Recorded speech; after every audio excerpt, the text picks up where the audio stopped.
I'm sitting here going through my news feed and looking at all the different mechanic videos and stuff that we have on TikTok, and it's dawned on me that there are a lot of people that don't know how the flat rate system works for a technician.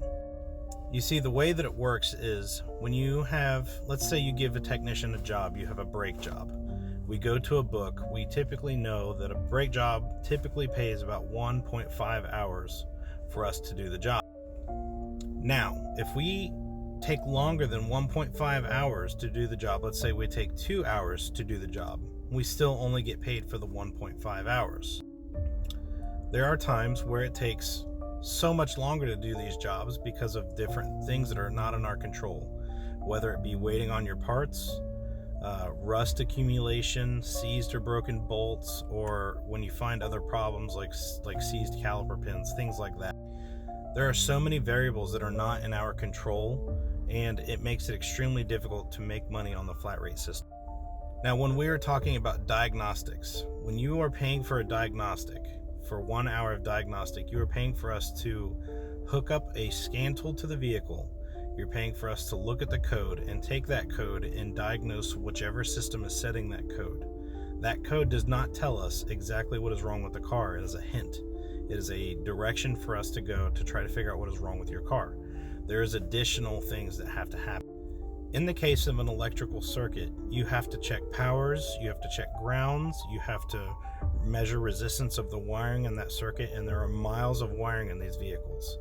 It may even require load testing the circuit and running wires to bypass those wires because of how many wires are in the car.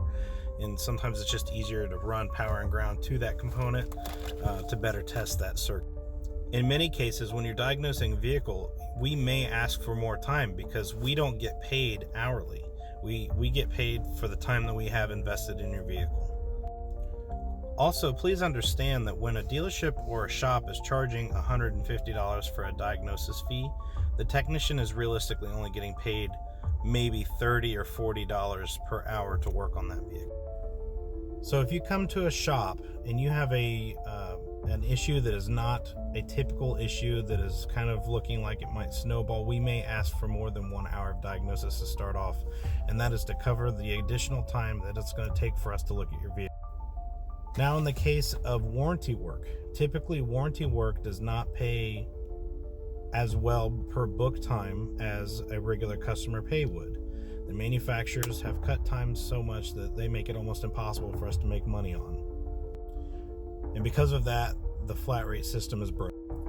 These manufacturers have taken advantage of the flat rate system to make sure that they are cutting their costs as much as possible, and that's hurting us in the long run. So the next time you go to an automotive shop and you bring your car in for a diagnosis or repair, please try to be a little bit more understanding and make sure that you're asking questions and understanding what you're being charged for so that there's no issues.